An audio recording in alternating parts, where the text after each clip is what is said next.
Hello friends. My name is Yaro and this is an overview of my YouTube channel. My YouTube channel is also called Yaro.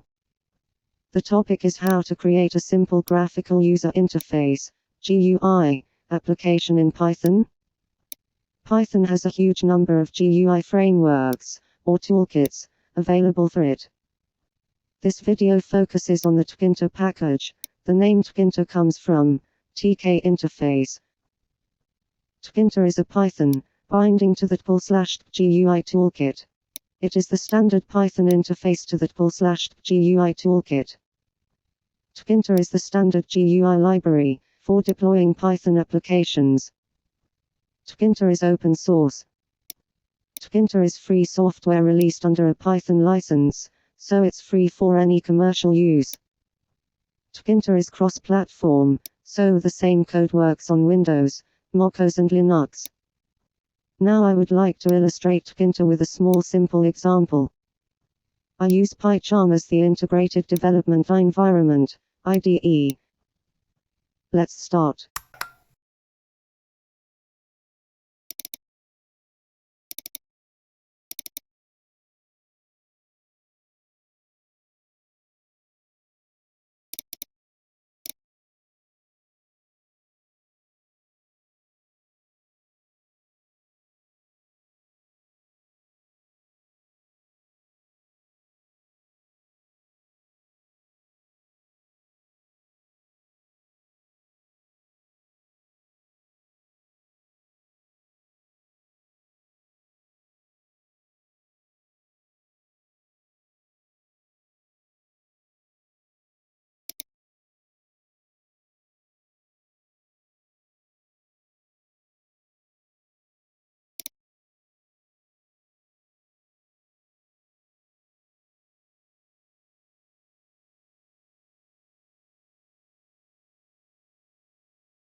The purpose is that as many friends as possible benefit from the information. If you have a question, suggestion or additional information, express it with a comment. If you have benefited from the information, please subscribe and share the link of YouTube channel, so that other friends can also benefit. If you like the information, click on the like button. If you did not like the content I presented, click on the dislike and specify the reason. Thank you in advance.